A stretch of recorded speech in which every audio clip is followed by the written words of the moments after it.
this event, we have 76 people coming. Yeah, that's mad, by the way. Isn't that mad? Well, that's mad for our bank account. That is. Jake. We would much rather there be 10. This is the reason we are rather over budget. We'd be getting some people saying, "Oh, we can't make it." I'm like, "Oh no, really?" Yeah.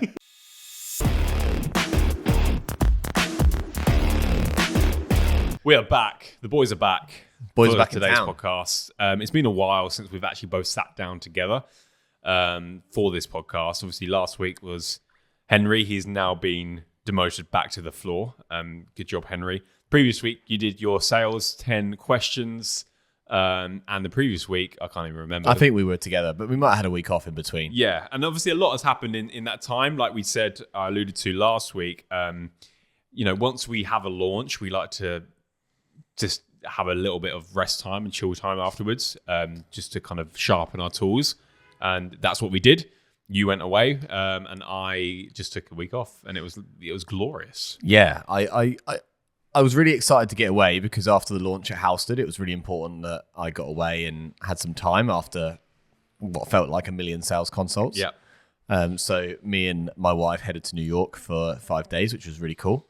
And then I got home, Jake, and I got dressed. You got dressed. Yeah. Talk me through this new Henry's style. laughing on the floor right now. I listened. So let me just talk to everyone. Everyone's watching on YouTube will see how just good I look. Obviously, this is subjective. just for to foreshadow this a little bit. I ended up on, I think, what was it, Sunday or Saturday. I got like 5 videos from you catwalking some new clothes. I had a lot of fun, Jake. Yeah. So basically, listened to a podcast last week. It was one of my favorite pods. And it was about dressing well and speaking to someone with your clothing, right? So, and I've always been an H&M guy. So right? how come right now all I'm hearing is I'm a twat? Yeah. I've never complicated things. Always been a H&M guy. Happy to be one. Yeah. Right? But this spoke to me, Jake. This pod spoke to me. So I headed down to this place called Fenwick. In Colchester. It's a bit of a designer place. Never wore designer in my life, to be honest. Never been that bothered. But had a personal shopper for 90 minutes. Okay. And she dressed me. Literally, let me tell you. I got more than some clothes. So I was gonna say like so obviously this person picked out loads of clothes for you. So when did the personal shopper actually arrive? That's harsh. So I got out. I 5 outfits for the winter season, because apparently right now, because I'm a clothing guy now, apparently right now, instead of clothing, I call it pieces, and instead of just December, January, I call it winter season. And pieces is essentially like your outfit. Yeah, right? This is a piece. My jumper is a piece. Apparently, that's how you do it now. Okay, and cool. So I've changed my identity. Yeah, I am now going to be looking sharp for this pod. Apart from I'm not, because it's every Tuesday and I have to wear uniform. Yeah, but yeah, I went for it, and now I'm a seasonal dresser. I mean, wild, right? Wild. Yeah, I mean, congratulations. Thank you. It was a breakthrough. But also, I don't mind this new identity because it just means I get your like other clothes and you just give them to me. Like, it feels very much like we were 13 again, where I just steal your clothes. So I appreciate you handing me an outfit to wear at the Christmas party next week. It's a pleasure. Which is a perfect segue, by the way, for our Christmas party. So we are obviously entering closer towards the big day. We have loads of members, and we needed to sort something out for this Christmas event. So let's take it back. Every single quarter, we do an event for our members. We get out the gym. It's way more about fitness, being at Revamp. It's about community and having fun with the people you love, right? Having fun with your people. So the last quarter is the Christmas do. And last year, because we'd only be open 2 months, it was a bit low key, haphazard. We put it together in like 20 minutes. A little like Halstead. Like, we want to get together for drinks. Like, we don't want like a massive thing being made of it. 'Cause, like, it's hard to be social sometimes, especially for certain individuals. Don't like that as much. But Hadley, we've been open more than a year now. Everyone knows each other. Like, it's the same people. Like, we have this incredible community. We're completely full. So it was like, right, we're going to go big. Yeah. We went a little bit too big. Turns out we've got about $4,000 over budget for this Christmas party, which our CFO is furious about. But the events, in my opinion, and I'm sure you agree with this, Jake, are the biggest reason why we have such a successful studio. I was reading something the other day saying that like the gym industry, fitness studio industry is about to crash due to Ozempic, right? Being a new drug that obviously everybody can take. Because when you're given the choice of either taking a tablet or an injection over having to turn up to a gym 3 times a week, every single week for a year or whatever, depending on your fitness or weight loss goals, you're obviously going to take the quicker, easier, faster option, right? And because of that, this article was basically saying that studios are going to become under threat. I look at that article, though, and I think, yeah, but Ozempic can't give you a bloody good time at a Christmas party, can it? Damn straight. Ozempic can't... It can't give you the best summer barbecue of the year. No, it can't get you running with an egg and spoon and downing Prosecco at the end. Like, it just doesn't happen. Yeah, so I read that article with a little bit more optimism, whether that was intended or not, actually, because I think our product is... It's obviously, you've got sessions here, but it's more about the community. It's more about the events that we do. And actually, in terms of the actual product, let me just quickly say this. Part of my week off, me and my wife went to a spa for the day. And actually, I used to hate spas, but now having a child, I love them because it just means that you get a whole day reading, chilling out by the pool, without having to chase a toddler around. But one thing I did do is I actually went into their gym at this big health club spa place. And oh my God, like... the experience that these members get when they walk into our studio versus the experience I got when I walked into that studio was completely unmatched. I walked into that place, right? There was 4 personal trainers all chatting to each other, like on their phones. I walked in, I was a completely new person walking in, did not acknowledge me whatsoever. I got some equipment and all that kind of thing. There was a personal trainer at one point who was coaching one of his clients who, whilst his client was doing a lat pull down, he looked into the mirror and flexed his bicep. And I saw this happen in front of me. I saw it happen in real time. And I was thinking, oh my God, I'm so... what a legend. Yeah, I was thinking, I'm so glad we don't have mirrors because Joel will be doing that all the time. But it made, again, it was another reminder of actually what we've built here and what other studio owners around the country, what other fitpreneurs are doing, because it's... We create a new experience, and actually I think having the events as part of it is integral, which brings me back obviously to Christmas party over budget, but so Christmas party, we are significantly over budget, but we have hired a whole golf club, and the golf club, to be fair, is amazing. It's huge. It's like the space is incredible, massive bar, the lot. I was there this week. The decks are up for Christmas. It looks great. Yeah. We're going to do a 7 o'clock arrival, 7 for welcome drinks, 7:30 sit down, 3-course meal, and the menu is pretty extensive. It's really good. All of our team had lots of good comments about this menu today. Yeah, menus. Members have picked what they want, so that's gone over to the golf club. 7:30 sit down, eat, drink, be merry. We've got an awards ceremony going on. One thing I didn't say when people arrived, they've got a what have you ordered? What have we ordered? Oh yeah, Henry, I need to talk to you about this. This is part of the reason why we've gone so over budget, and Henry's going to hear for the first time. Yeah, so we've got a photo backdrop, revamped branded backdrop that we're thinking once people arrive, they get their drink, they stand in front of this backdrop, they have a photo taken, they get on with their night. Yeah. That kind of thing. So it's going to feel proper bougie. Yeah. It's pretty bougie. And we're doing really awards as well, we should mention. So part of the planning, obviously, what we want this podcast to do is obviously make it actionable and practical for other studio owners in terms of what they want to do. But the way that we're doing it is we've got the venue to control a lot of the night in terms of the food and just a general kind setup. Organization of the night. But what we want to do is focus on the moments between the moments. And so we've got some awards that are going out, and we came up with some categories. I'd love to say that this is all kind of planned back 2 months ago, but it was last week where you looked at me and said, we need to actually do some awards for next week. And I looked at you saying, oh my God, we haven't done that yet. And then that resulted in me spending the next morning trying to figure out a lot of this stuff out. So we've got some awards like Best Transformation, Biggest Talker, Best Dress, Best Revamped Spirit. So all of this kind of stuff that we're going to be handing out awards. So we've actually gone to the coaches to help vote for some of this stuff. Also, we're going to do members' choice as well, where a bit like in football where you have players player. They can actually vote for what they think is a standout member of Revamp, and we can see who's been voted by their peers. I was thinking about doing that for coaches as well, but I thought that might cause a little bit of a rift. Yeah. So I thought maybe maybe not. not We don't want the Hunger Games going on. Yeah, exactly. So we're going to be doing that during the awards ceremony. Then obviously DJ is going to be there. We're going to have a dance, and we're going to get merry. And actually, those moments between the moments, there was a issue raised by one of our coaches where he said, obviously it's Saturday morning, the next morning, and we usually have half 7 o'clock session. And he said we need to change that session and push everything back. And so we did, and obviously everybody was happy about that as well. First session's now 8:30. Yeah. Our man gets another hour in bed, and so do the members that are coming to the party. Yeah. Hey, quick one from us. If you're enjoying this episode, you'll love our free weekly newsletter. It's for current and aspiring studio owners who are looking for the latest growth hacks to sign up more members and keep them. It's a quick 2-minute email covering the stuff we're testing in our own gyms. So you'll be getting access to what's working today. If you're interested, you can join 3,500 gym owners and go to thefitpreneur.com and subscribe. That's thefitpreneur.com. Anyway, back to the episode. Another thing, just to mention as well, we're doing an achievement box.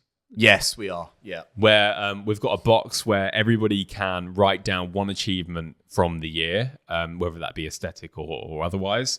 And they basically just have to put it in the box so that it's all anonymous. And our plan is to collect all of those bits of paper at the end of the night. Well, not at the end of the night, maybe the week after or something. And try and display them in some way in the studio. So, we can pin them on the wall or something like that. Yeah, I love the idea. And just a quick one about events to make it tangible for the listeners. We would really suggest laying out your events before the year starts. So I think an event every month it dilutes it slightly. Some owners do who we know. But I think personally it dilutes it slightly. I think this is not seeing a girlfriend for a long time. Like when you see that girlfriend, it's going to be extra special. I don't want to know. In more ways than one. And that's kind of what's important, right? So I think make sure you plan ahead. Every quarter is a perfect cadence we've found because we have coffee club every month and things like that go on.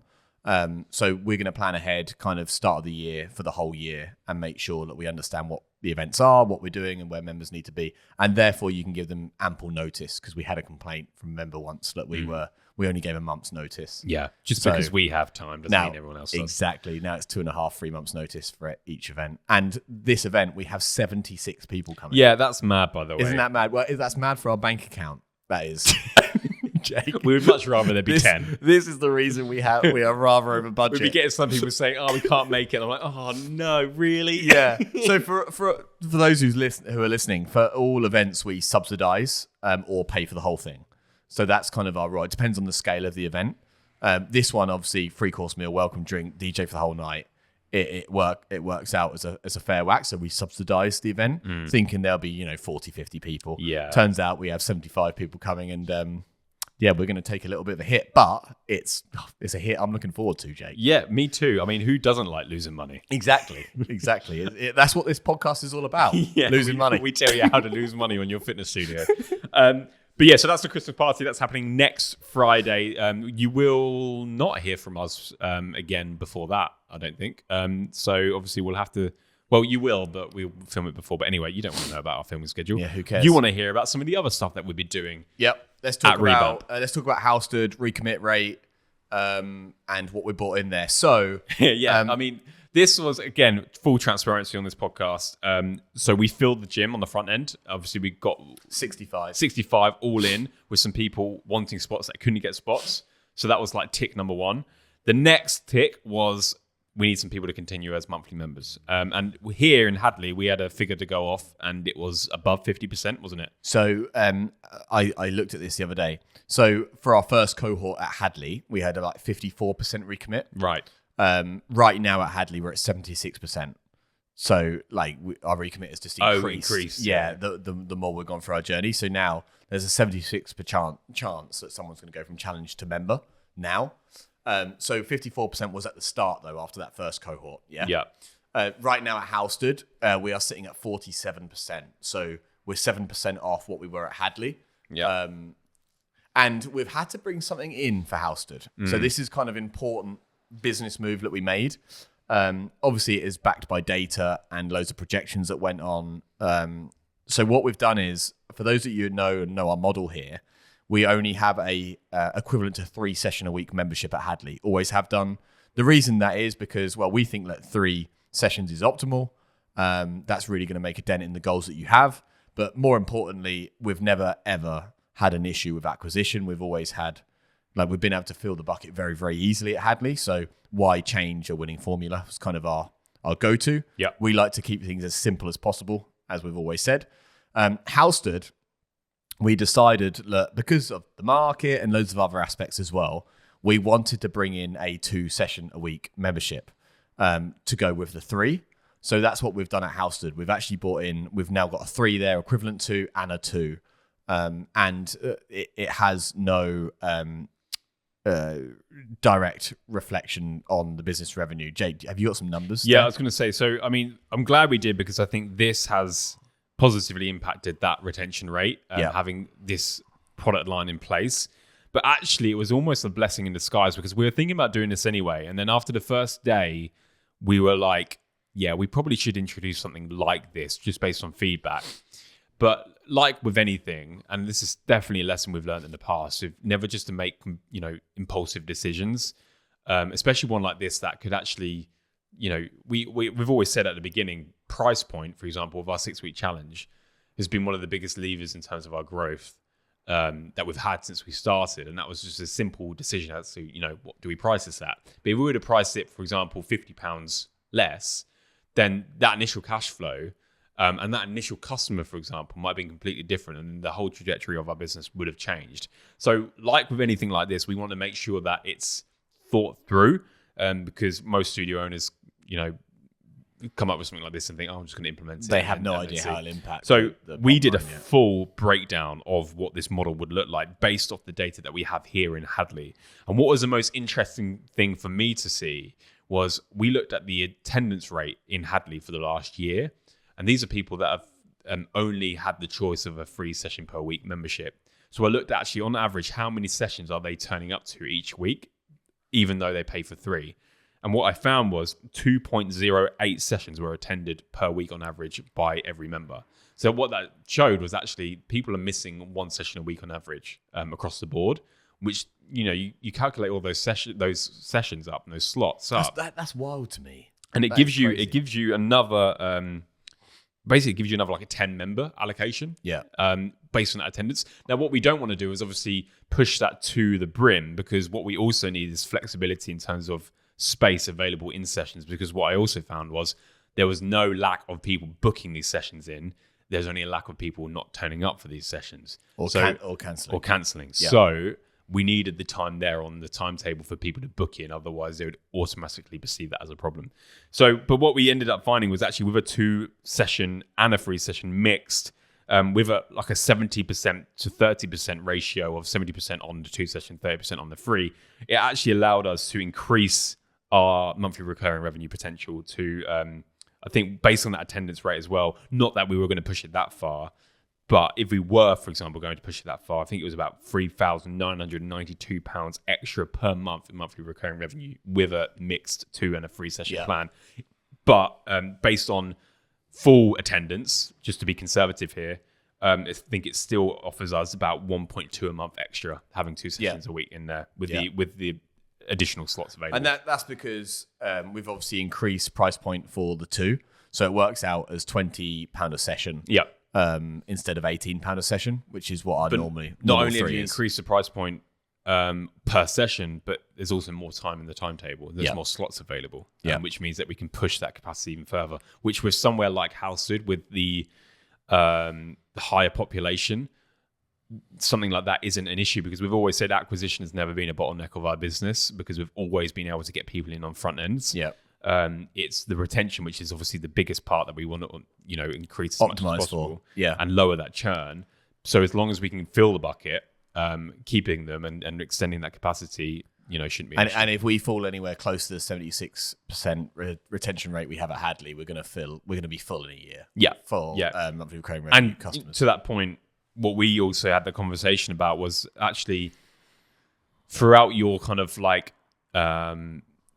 Throughout your life cycle as a studio, the beginning stages are very much like we're new, we're brand new, you don't really know who we are. There's not really much education in terms of our mechanism or our product, and therefore lots of interest is generated through the lead up letters and the launch and so on. But then what happens organically throughout the 12 months is as you build and as you kind of expose a lot more about what the product is, the kind of people that come here, that compounds in itself as well.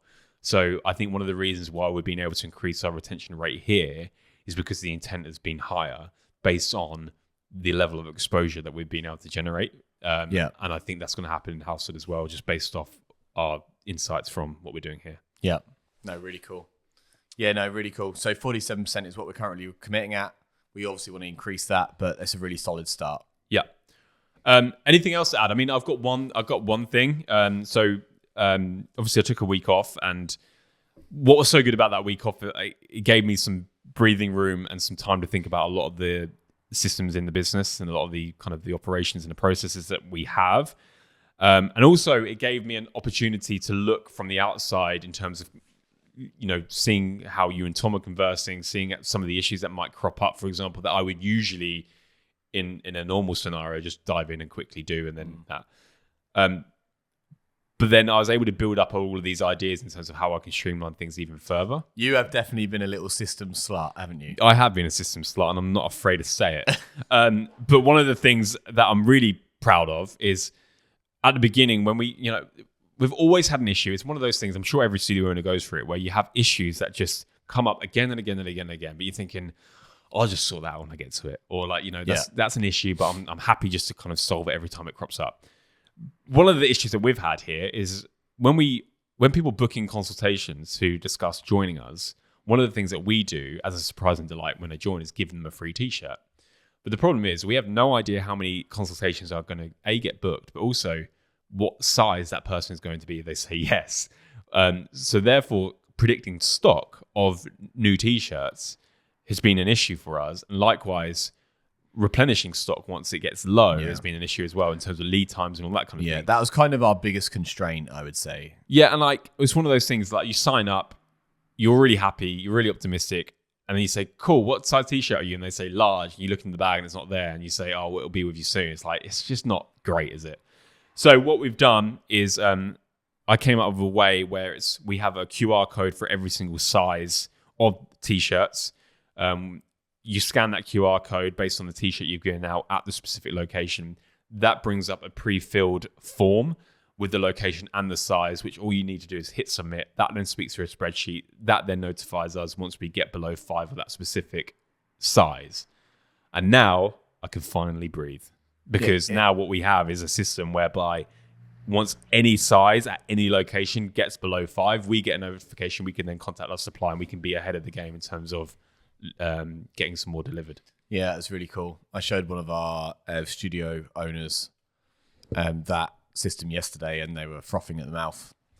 But this is cool. A great thing about our studio owners, because we give everything to them. Yeah, but it's just a really cool. It's just one of them. It's not like, oh, my business is failing kind of issue. No, it's just like this is always a pain in the ass. Yeah. And that's just one of the systems we're built. And those are the most satisfying when you fix them as well. Yeah, that's right, because suddenly, your week's not as stressed, is it? No. It's pretty cool. So I'm going to put out our newsletter soon, I think, with all of the proprietary systems that we've built inside of the business. But that's just one of them. So love it. So yeah, that's everything from me, to be honest. I don't know if there's anything else that you No, I'm pretty happy. Obviously, we're running 21-day challenge to Halstead at the moment. Yep. We're not doing any acquisition to Hadley. Nope. Because we're full, so we're not taking anyone until maybe the new year, maybe not. We'll see how it's almost like 1 out, 1 in now at Hadley, which is pretty cool. But Halstead, we're looking to fill 21-day challenges, which has a cutoff point on the 2nd of December to make sure that they hit the 21 challenge before Christmas. Our recommit rate, our recommit rate won't really increase from 47%. I wouldn't have thought with those guys, because it's always really hard to recommit just before Christmas. But we'll do tons of acquisition into the new year, and really looking forward to that place taking off. Yeah. So it's cool. Yeah, I think we're going to end with about 27, 28 full-time members after a month of business, which is pretty solid. I think that from those 65 users. That pays for everything, doesn't it? Yeah. That's all our costs done, taken care of. And then we're just going to keep on filling the front end to build that recurring as much as possible. Like I say, at Hadley, our top line is like 80 to 85 members. At Halstead, it will be the same. So we'll hit that at Halstead next year. Amazing. Pretty cool. Yeah, it's good to actually get back on the seat and talk through some stuff. So I'm looking forward to hopefully, us not needing to take any more time off in the near future. You go on too many holidays, mate. You need to calm down. Okay, cool. We're done, I think. Yeah. We're wrapping up, guys. We'll see you next week. And that's the pod. See you later.